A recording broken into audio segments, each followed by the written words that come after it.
Assalamualaikum warahmatullahi wabarakatuh. Waalaikumsalam warahmatullahi wabarakatuh. Waalaikumsalam warahmatullahi wabarakatuh. Waalaikumsalam warahmatullahi wabarakatuh. Selamat pagi anak-anak semuanya. Terima kasih sudah bergabung pada pembelajaran hari ini secara online. Sebelum pembelajaran kita mulai, kita berdoa terlebih dahulu. Silakan Mbak Fitri dipimpin temannya hari ini. Di rumah masing-masing berdoa mulai. Terima kasih Mbak Fitri yang sudah memimpin doa kali ini. Bagaimana kabar kalian hari ini? Baik-baik dan sehat semua kan? Alhamdulillah baik Ustazah. Alhamdulillah baik, Ut. Sebelumnya kalian mengisi absen terlebih dahulu ya, kayak biasanya kalian buka-buka phone kalian atau nanti saya bagikan linknya ya.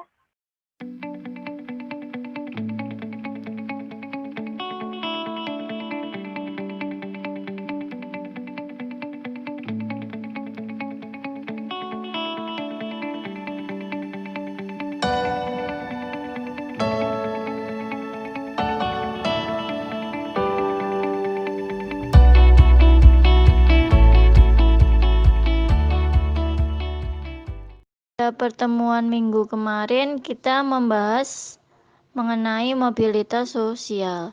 Ada yang masih ingat pengertian mobilitas sosial itu apa? Mobilitas sosial adalah perpindahan posisi seseorang atau sekelompok orang dari lapisan yang satu ke lapisan yang lain. Mobilitas sosial adalah perpindahan posisi seseorang atau sekelompok orang dari lapisan yang satu ke lapisan yang lain. Nanti kalian bisa menemukan konsep tentang seseorang yang melakukan mobilitas sosial itu seperti apa. Pasti ada faktor pendorongnya, tapi juga ada faktor penghambatnya. Sehingga ini nanti buat acuan kalian kalau kalian suatu saat akan melakukan mobilitas sosial. Selanjutnya anak-anak, saya sampaikan terlebih dahulu ya. Model pembelajaran kita kali ini masih sama, yaitu dengan model discovery learning. Jadi kalian diharapkan berdiskusi yang aktif dengan kelompok diskusi kalian yang sudah dibentuk sebelumnya, dan nanti harus mempresentasikan hasil diskusi kelompok kalian masing-masing. Kalian mempresentasikan kelompok masing-masing, nanti ada sesi tanya jawab masing-masing kelompok ya. Kemudian menjawab LKPD dan soal evaluasi yang sudah saya siapkan nanti di Google Form. Tujuan pembelajaran kalian hari ini yaitu setelah mengamati video dan penjelasan dalam PPT, handout, serta literatur lainnya, kalian diharapkan mampu menganalisis faktor pendorong dan penghambat mobilitas sosial secara kritis. Kemudian, setelah melalui proses kerjasama, peserta didik mampu menyajikan hasil analisis diskusi tentang faktor pendorong dan penghambat mobilitas sosial dalam bentuk esai secara penuh tanggung jawab, percaya diri, dan santai. Sudah siap semuanya?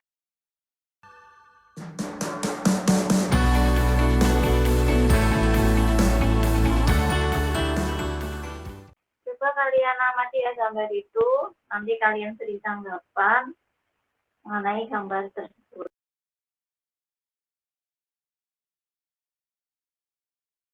Ya, ada yang ingin mengungkapkan pendapatnya mengenai gambar tersebut? Silakan. Kalau tidak, saya tunjuk ya. Kalau menurut saya itu adalah sebuah suku yang keadaan ekonomi penduduknya yang lemah. Begitu saja. Tanggapan saya adalah sekelompok masyarakat pedalaman yang menjadi salah satu faktor penghambat mobilitas sosial, yaitu kebudayaan yang sifatnya tradisional, Us. Ya, betul sekali ya. Terima kasih buat yang mengutarakan pendapatnya, Mbak Fatria, Mbak Yaya, sama Mbak Amira. Betul sekali ya. Merupakan suku pedalaman yang ada di Jawa Barat, yaitu suku Baduy. peduli. Mereka masih memegang teguh kebudayaan. Dari untuk itu, karena kalian sudah mengutarakan pendapatnya, Ibu punya video kalian amati dan cermati selama 5 menit. Nanti utarakan pendapat. Baharudin Yusuf Habibie adalah Presiden Republik Indonesia yang ketiga. Pada tahun 1965, ia meraih gelar Doktor Engineering atau Dokter Teknik dengan predikat summa cum laude. Seorang pemimpin perusahaan MBB menyatakan pengakuannya atas kejeniusan Habibie. Ia berkata bahwa untuk mendapatkan satu orang lagi seperti Habibie, Indonesia membutuhkan waktu 100 tahun.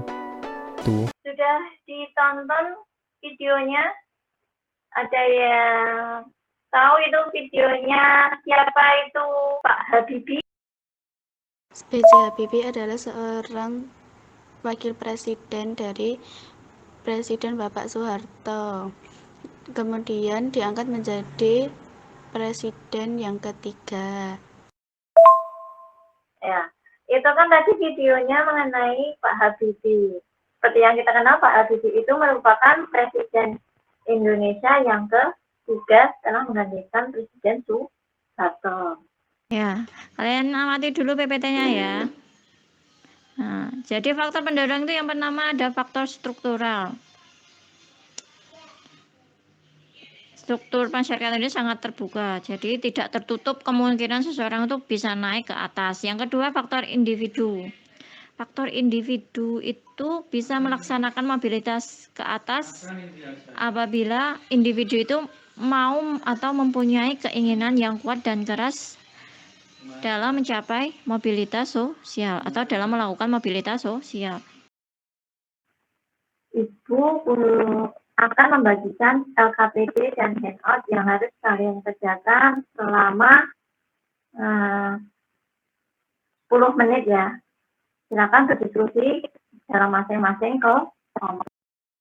Silahkan kalian berdiskusi masing-masing kelompok selama 10 menit. Nanti kalian presentasi dan tanya jawab ya.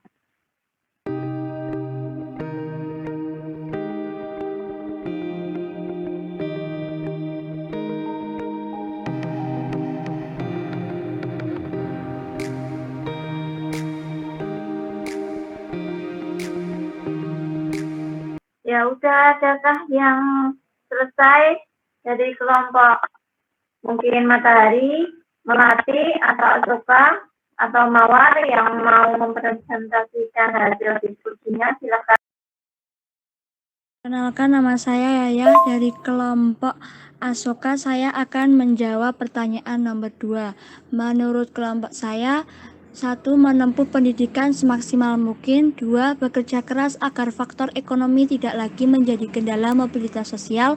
3. Menghindari diskriminasi sosial. 4. Menjadi pribadi yang baik dalam hal sikap, pengetahuan, dan keterampilan. Terima kasih.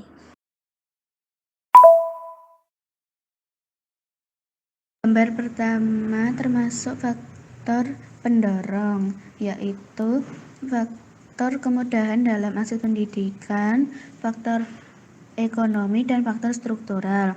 Gambar kedua termasuk faktor penghambat, yaitu kebudayaan karena masih bersifat tradisional. Terima kasih semuanya yang sudah mempresentasikan hasil diskusinya.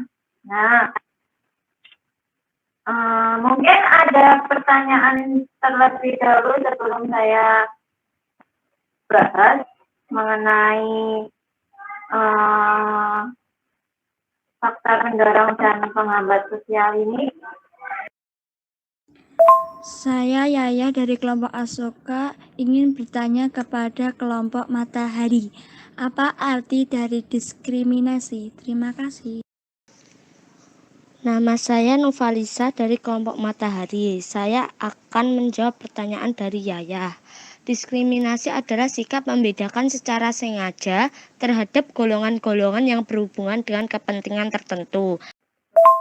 Ya, terima kasih buat Mbak Nova dan Mbak Yaya yang sudah bertanya dan saling menjawab. Betul ya, diskriminasi itu pembedaan perlakuan karena alasan perbedaan bangsa, suku, ras, agama, dan golongan. Ya, betul sekali ya. Kedua gambar yang ada di LKPD itu yang pertama, kalau Pak B.J. Habibie itu merupakan faktor pendorong mobilitas sosial.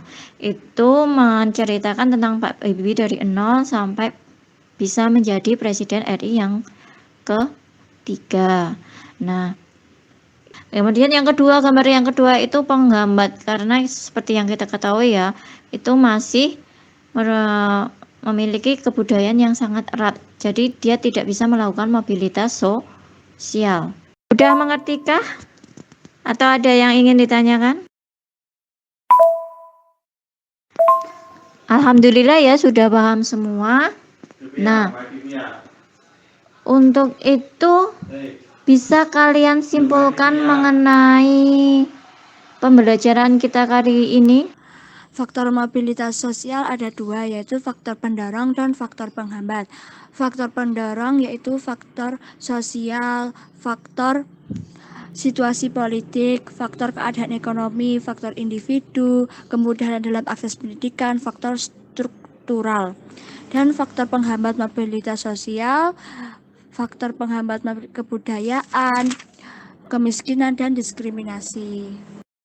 Ya, terima kasih Mbak Yaya buat kesimpulannya hari ini. Nah, karena kalian sudah mengerti, kalian sekarang kerjakan evaluasi yang ada di Google Classroom. Sebelum pembelajaran saya tutup, nanti kalian membuat ringkasan masing-masing anak satu ya. Nanti difoto di akhir pelajaran. Kalian kirimkan ke saya via WA. Ya, kalau sudah mengerti, silakan kalian refleksikan pembelajaran kita hari ini. Menurut saya, pembelajaran pada pagi hari ini begitu menyenangkan karena bisa memberikan pendapat ataupun mendengarkan pendapat dari teman-teman yang lain. Terima kasih. Menurut saya, pembelajaran hari ini membuat saya menjadi lebih paham karena ibu guru memberikan pengertian dan kejelasan yang lebih jelas. Ya, terima kasih ya buat Mbak Yaya sama Mbak Nova yang sudah merefleksikan pembelajaran kita hari ini. Jadi dari keseluruhan pembelajaran kita hari ini yang dapat disimpulkan atau memberikan penguatan pada kalian, kalian bisa melakukan mobilitas sosial di mana saja dan kapan saja, asalkan ada keinginan. Jangan terpaku, karena saya itu. Ibu mau mengingatkan, besok pada pertemuan minggu depan kalian pelajari mengenai saluran-saluran mobilitas sosial. Nah, sebelum kita tutup, boleh salah satu dari kalian untuk memimpin doa kali ini agar pembelajaran kita bermanfaat. Di rumah masing-masing berdoa mulai. Di rumah masing-masing berdoa mulai. Terima kasih Mbak Nova sama Mbak Kusna ini. Nah, jangan lupa ya, jaga kesehatan selalu. Kalau mau keluar pakai masker, bawa hand sanitizer supaya kita semua tetap. Sekian dulu pembelajaran dari saya. Wassalamualaikum warahmatullahi wabarakatuh.